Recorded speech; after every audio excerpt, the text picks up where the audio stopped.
Esta conferencia comenzará a grabarse. Bien, pues vamos a dar comienzo a una nueva sesión de comentarios a Conversaciones con Dios. Y seguimos con el libro primero, innominado, no tiene título, al igual que los capítulos de este libro y de los siguientes libros, no tienen títulos.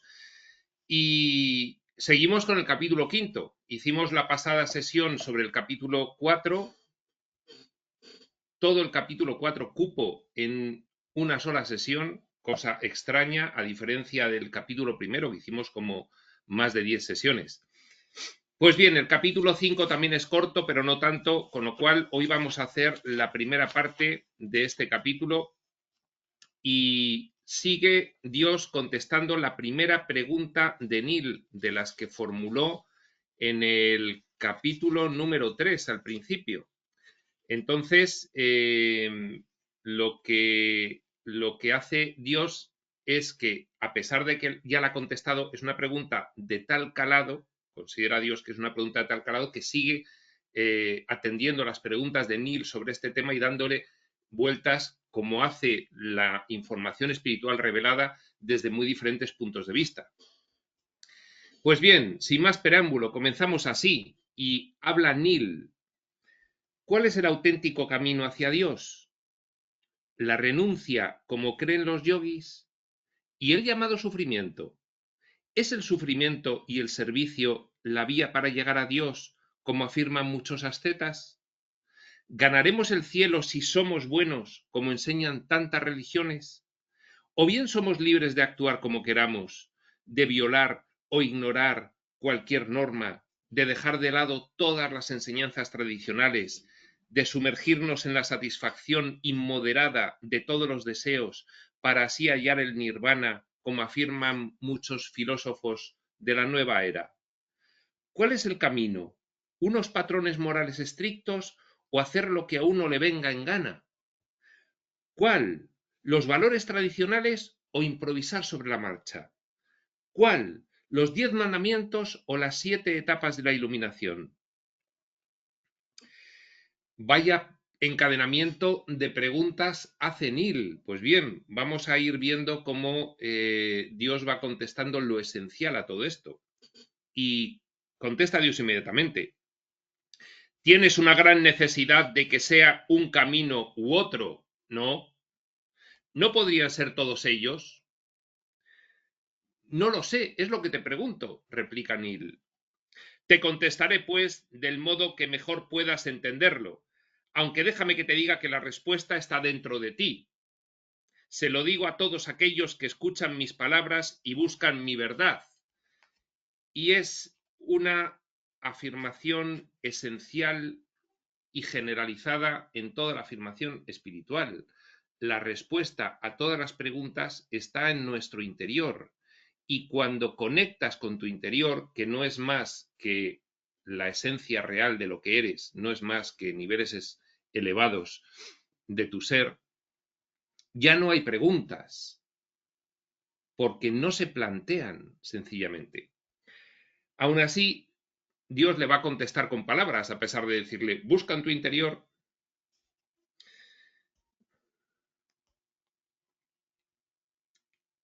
Mi verdad, enlazando con la frase anterior, se manifiesta a todo corazón que se pregunte seriamente cuál es el camino hacia Dios. Seriamente, con compromiso. ¿Qué hacemos los que estamos en el camino espiritual de forma expresa? Pues que, según lo inicias, o te comprometes con él o lo abandonas totalmente. Ese compromiso puede ser en grado más o menos intenso, pero si no te comprometes lo acabas abandonando. Poca gente lo abandona, poca gente que está en el nivel de conciencia necesario como para ser consciente de cuál es el propósito real de la vida, abandona este camino, pero a cada uno le es dada una sincera verdad. Ven a mí por el camino de tu corazón, no a través del viaje de tu mente. Nunca me encontrarás en tu mente. Efectivamente, es un mensaje de Dios adecuado para la mayoría de las personas en este mundo. El camino es el del corazón. Jesús en un curso de amor te dice que un curso de milagros realizó un gran trabajo para desvincular al personaje humano de la mentecita material, un curso de entrenamiento mental, pero que ahora lo que debemos intentar conseguir es atender al corazón y unir la mentalidad transformada, una mentalidad espiritual, con el corazón. En tanto no hayamos domeñado la mentecita material, en tanto que no hayamos entrenado nuestra mente, es más fiable hacer caso del corazón que de la mente, porque la mentecita material está poblada de conceptos del mundo, y entonces eso no nos va a llevar a buen puerto. De hecho, así va el mundo.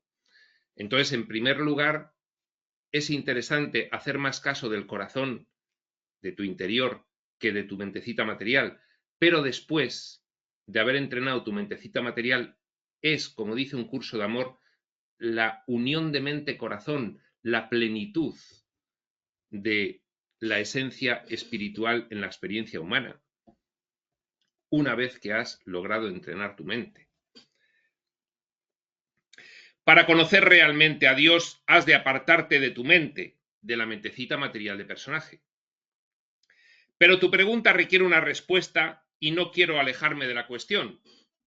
Le dice Dios, está en tu interior, tienes que hacer caso a tu corazón, pero aún así, a la pregunta de cuál es el auténtico camino hacia Dios, te voy a dar una respuesta verbal. Empezaré con una afirmación que te asustará y que quizá ofenda la sensibilidad de mucha gente. No existen los 10 mandamientos ni nada parecido. Bueno, lógicamente a los estudiantes de espiritualidad esta afirmación ni nos sorprende ni nos asusta, porque la tenemos muy clara. A las personas que recién se inician en la espiritualidad pensando todavía que los postulados de las religiones evolutivas son verdad, sí le puede sorprender o asustar esta afirmación. No existen los 10 mandamientos ni nada parecido. Contestan, Dios mío, ¿no? Y sigue Dios, no. ¿Quién habría de mandarlos? Yo. ¿Y para qué se necesitarían tales mandamientos? Cualquier cosa que yo quiera es. Ne sais pas, le dice en francés Dios. ¿No es así? Entonces, ¿para qué hace falta mandar nada? Y si yo hubiera promulgado mandamientos, ¿no se cumplirían automáticamente? Es que esto es de una lógica aplastante. Claro que sí. Si tú crees en un Dios todopoderoso y omnipotente, valga la redundancia, aquello que mandase no podría ser vulnerado.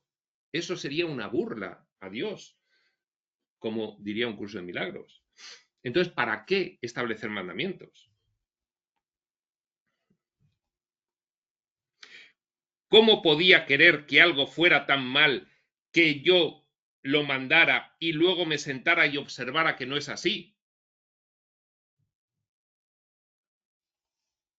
¿Qué clase de rey haría eso? ¿Qué clase de gobernante? Pero déjame que te diga que yo tampoco soy un rey ni un gobernante. Soy, simple y asombrosamente, el creador. Pero el creador no gobierna, sino que sencillamente crea y sigue creando.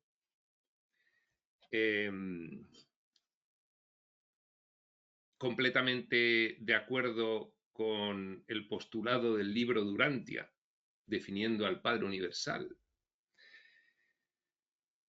y con los conceptos elevados que dan el resto de textos espirituales, por supuesto. El Creador crea y sigue creando.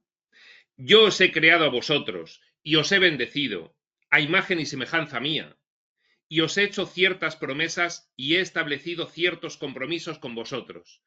Esto es fundamental. Os he hecho ciertas promesas y he establecido ciertos compromisos con vosotros. Esto viene perfectamente reseñado en un curso de milagros. en un curso de milagros. El pacto entre el Padre y el Hijo del amor eterno. Os he dicho en un lenguaje sencillo qué pasará con vosotros cuando seáis uno conmigo. Nos lo ha dicho como ya nos ha advertido antes durante el libro, nos lo ha dicho a lo largo de toda la historia de la humanidad, de la que nosotros creemos que es la historia y de la real, de muchos modos y maneras. ¿Qué pasará con nosotros cuando seamos uno con Él? Tú eres un buscador sincero, como lo era Moisés. También él, como sabes, se alzó frente a mí pidiéndome respuestas. Oh, Dios de mis padres, clamaba, Dios mío, dígnate mostrarte a mí. Dame una señal que yo pueda contar a mi pueblo. ¿Cómo podemos saber que somos los elegidos? Y yo acudí a Moisés, tal como ahora he acudido a ti, con una divina alianza. Entre paréntesis, una eterna promesa, un compromiso cierto y seguro. ¿Cómo puedo estar seguro?, preguntaba Moisés quejumbrosamente. Porque yo te lo he dicho, respondí, tienes la palabra de Dios. Y la palabra de Dios no era un mandamiento, sino una alianza, una eterna promesa, una promesa irrompible. Estos, pues, son los 10 compromisos. Y es aquí, en este punto de conversaciones con Dios, cuando Dios da una nueva versión de los mandamientos como compromisos, como promesas, como una alianza, un acuerdo que establece con el Hijo. Esto es algo que ha sido una forma de explicar la equivocación de plantearse los mandamientos como tales, tan famosa que ha trascendido más allá del mundo espiritual y de los estudiantes de espiritualidad y ha permeado, pues, en mucha gente del mundo, y le ha gustado mucho esta idea. Y Conversaciones con Dios ha sido un libro al cual ha acudido mucha gente debido a esta explicación que va a dar Dios de los 10 mandamientos, no como mandamientos, sino como compromisos asumidos por Dios con nosotros. Y dice así: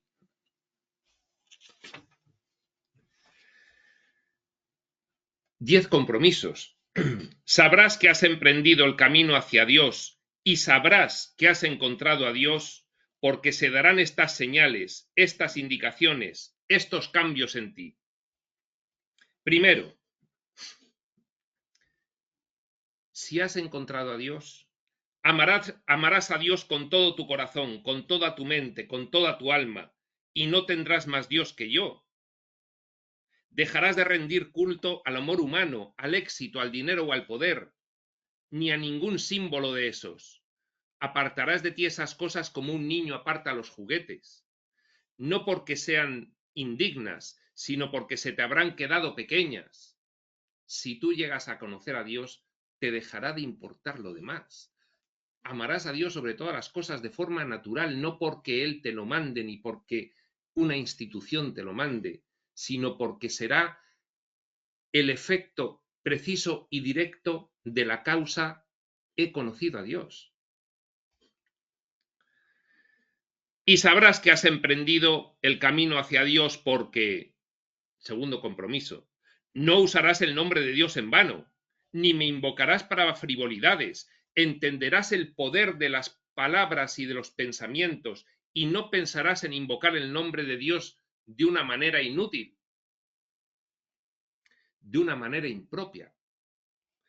No utilizarás mi nombre en vano, porque no podrás hacerlo, puesto que mi nombre, el gran yo soy, nunca se usa en vano, es decir, sin resultado, ni puede usarse, y cuando hayas encontrado a Dios lo sabrás. El mandamiento sería: no usarás el nombre de Dios en vano. Cuando hayas conocido a Dios y tengas un concepto elevado de Él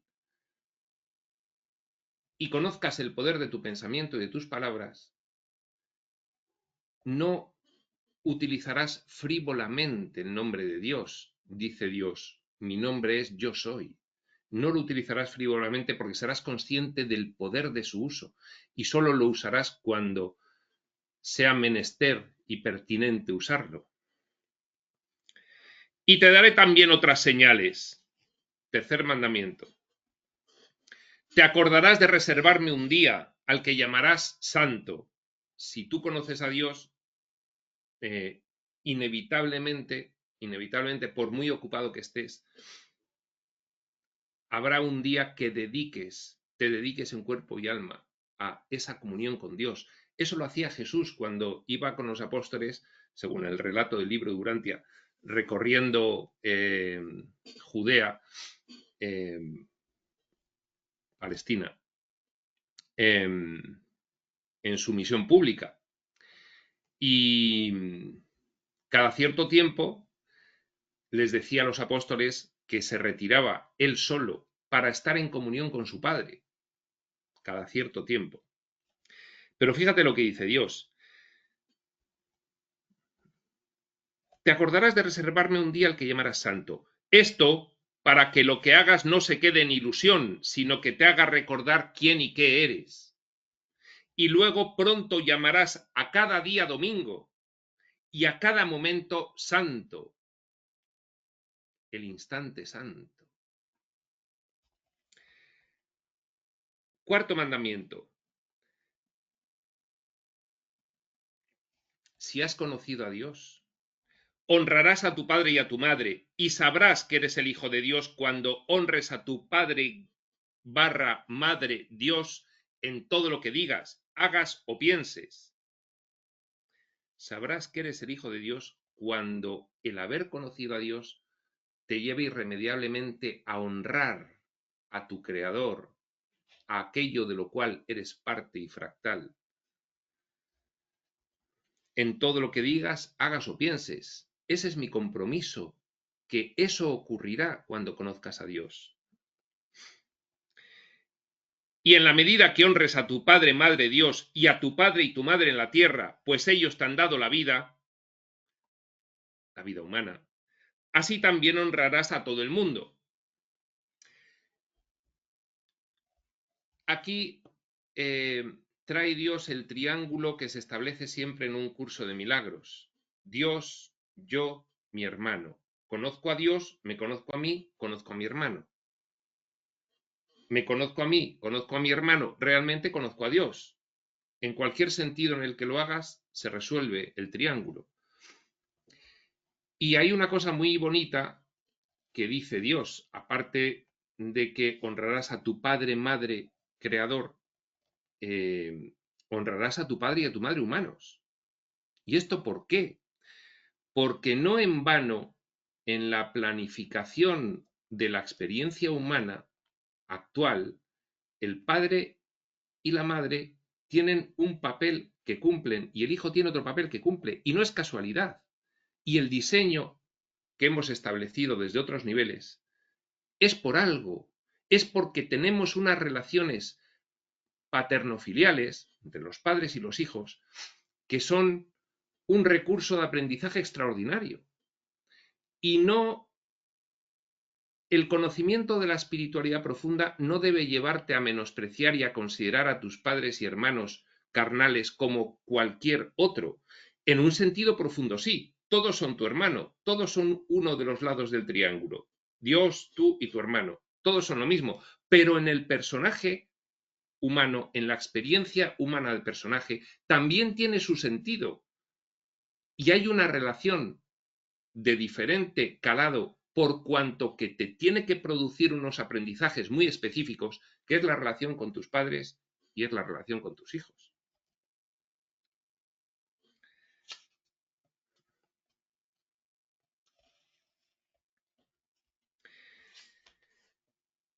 Quinto compromiso. Sabrás que has encontrado a Dios cuando sepas que no asesinarás, es decir, que no matarás deliberadamente y sin causa. Fíjate que aquí está haciendo Dios un matiz muy interesante. si me deja de picar el ojo izquierdo, derecho desde el otro lado, a ver si lo puedo explicar. No matarás deliberadamente y sin causa. Y sin causa. Vamos a terminar y luego vamos al inciso este. Pues, aunque sepas que en ningún caso puedes acabar con otra vida, dado que toda vida es eterna, no querrás poner fin a ninguna encarnación concreta, ni cambiar ninguna energía vital de una forma a otra, sin la más sagrada justificación. Tu nuevo respeto por la vida hará que respetes todas las formas de vida, incluyendo las plantas y animales, y solo las alterarás si es en aras de un bien mayor. Solo alterarás la vida de otros humanos y de plantas y animales en aras de un bien mayor. Y aquí se suscita esta cuestión interesantísima, que es una cuestión de niveles, como siempre.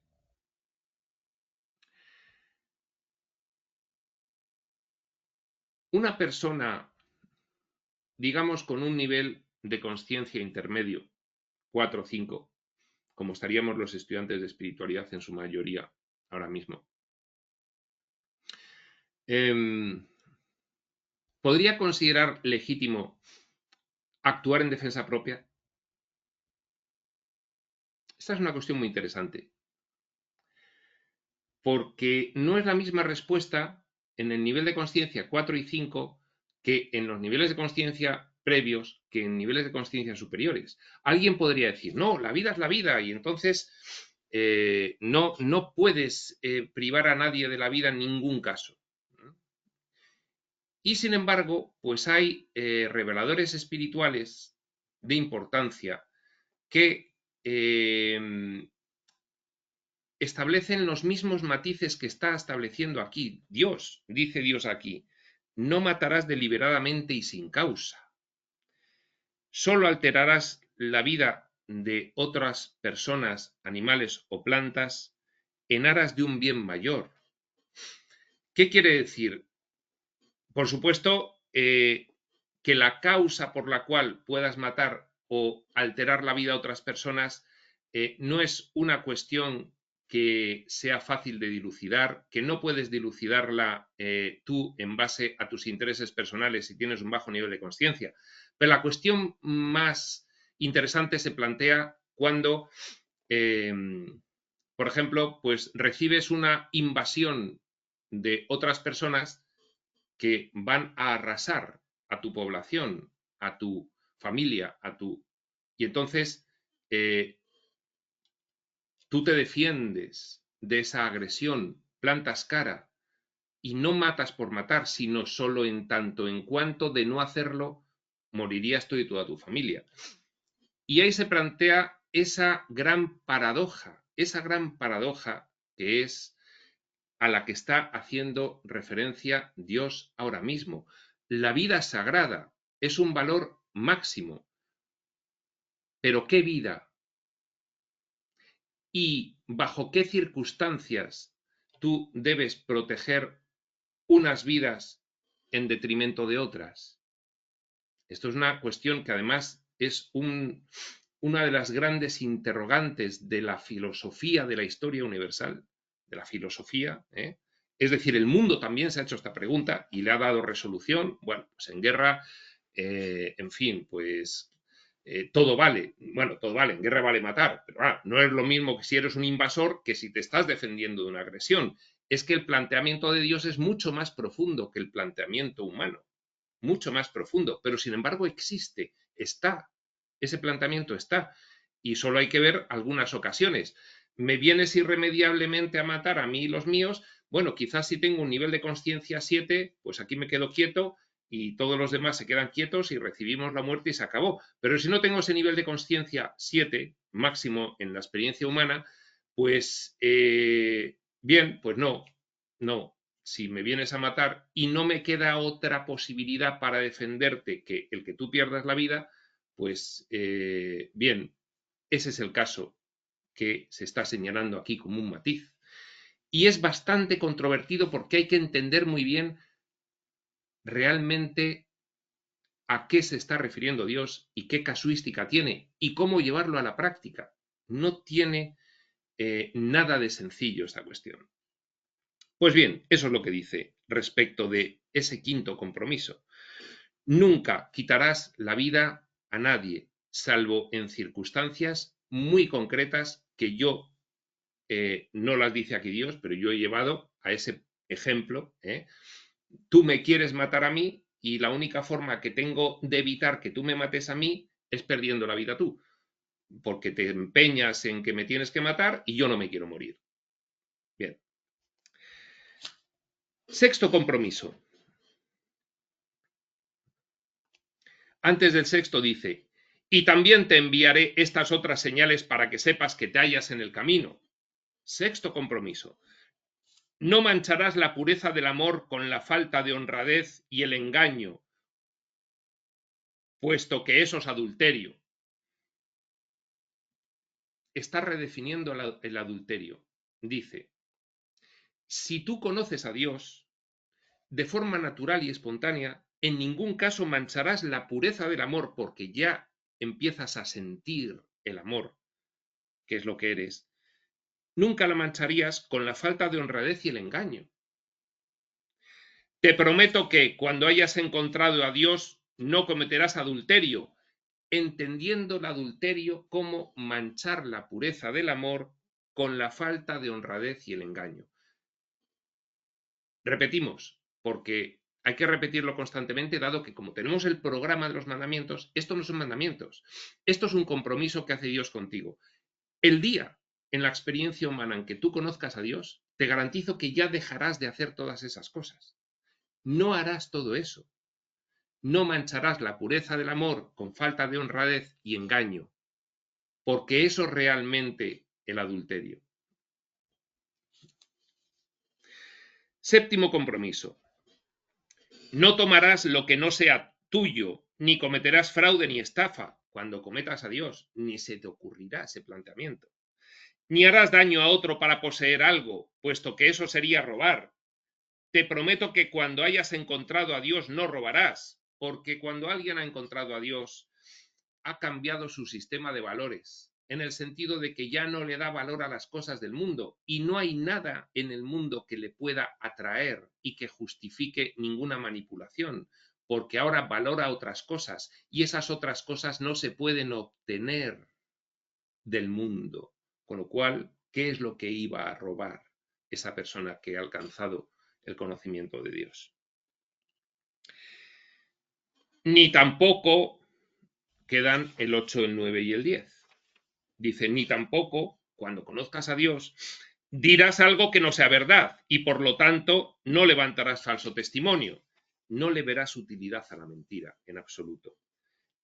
Ni tampoco, ahora viene el 9, codiciarás a la esposa de tu prójimo, ya que, ¿por qué ibas a querer a la esposa de tu prójimo si sabes que todas las demás son tus esposas? Efectivamente, cuando uno conoce a Dios y alcanza un cierto nivel de conciencia, de unidad, eso es la conciencia crística, la conciencia de unidad. Entonces, como diría un curso de milagros, las relaciones especiales pasan a un segundo plano que ya no le interesan a esa persona, con lo cual no tiene ningún interés en fomentar más relaciones especiales y menos mediante la falta de honradez y el engaño, en combinación de este 9 compromiso con el sexto. Es un paralelismo con los mandamientos. Y por lo tanto, pues esta frase final, si sabes que todas las demás son tus esposas, conciencia de unidad, efectivamente. ¿Qué voy a obtener de un encuentro especial de obtención si yo no quiero obtener nada de eso? Porque ya soy pleno y soy consciente de la unidad que me une a todo. Y el 10º compromiso, tampoco codiciarás los bienes de tu prójimo, por la misma sencilla razón, ya que, ¿por qué ibas a querer los bienes de tu prójimo si sabes que todos los bienes son tuyos y que todos los bienes en realidad pertenecen al mundo. Es una forma de explicarlo, pero la razón es la misma que en el caso anterior de no codiciarás a la esposa de tu prójimo. Claro, es que los mandamientos en realidad son tan pueriles y tan de otra época que, en fin, Dios, por explicarle esto a Neil, pues establece los 10 compromisos con un cierto paralelismo total con los 10 mandamientos, para indicar realmente cuál es el entendimiento mayor de todo esto. Pero es que te acuerdas de los 10 mandamientos y te parecen de un pueril y de un infantil y de una inmadurez y de un nivel de conciencia de otra época que se siguen manteniendo ahora mismo, pues por lo que se mantienen los ritos y los dogmas en las religiones evolutivas, por miedo de la institución a fenecer y por no saber cómo salir del atolladero en el que se han metido. El atolladero se metieron en él cuando establecieron que todas esas reglas eran dogmas cristalizados para siempre. Ese fue el gran atolladero en el que se metieron, ¿no? Pues bien, efectivamente, si tú conoces a Dios, ya no tienes interés en las cosas del mundo, ya sabes cuál es el concepto de la abundancia, que es que se te provee de todo lo que necesitas en cada momento, pero ya no necesitas acumular ni necesitas obtener una compensación especial con base en ninguna cosa, ni en ninguna persona, ni en nada de eso. Sabrás que has encontrado el camino hacia Dios cuando veas estas señales, pues te prometo que nadie que realmente busque a Dios hará estas cosas durante mucho tiempo. Sería imposible que continuara realizando estas conductas alguien que realmente haya conocido a Dios. Estas son vuestras libertades, no vuestras restricciones. La libertad de privarse de todas aquellas ataduras mundanas que te hacían actuar de una determinada forma.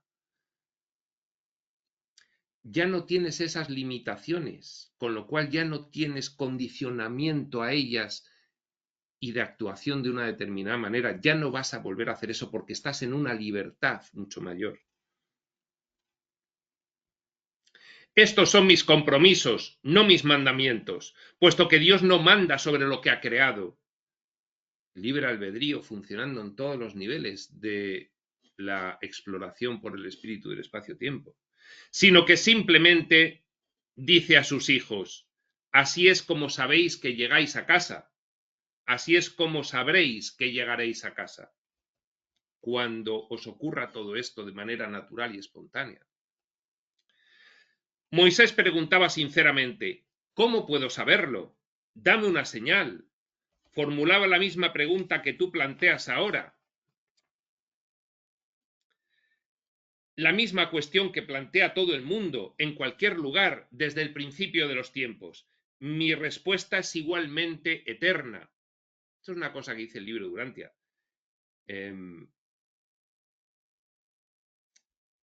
La actitud de Dios frente al universo es absoluta, es válida para todo tiempo y lugar del espacio-tiempo.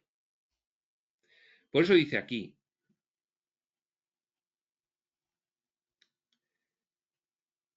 la misma cuestión que plantea todo el mundo en cualquier lugar desde el principio de los tiempos, mi respuesta es igualmente eterna.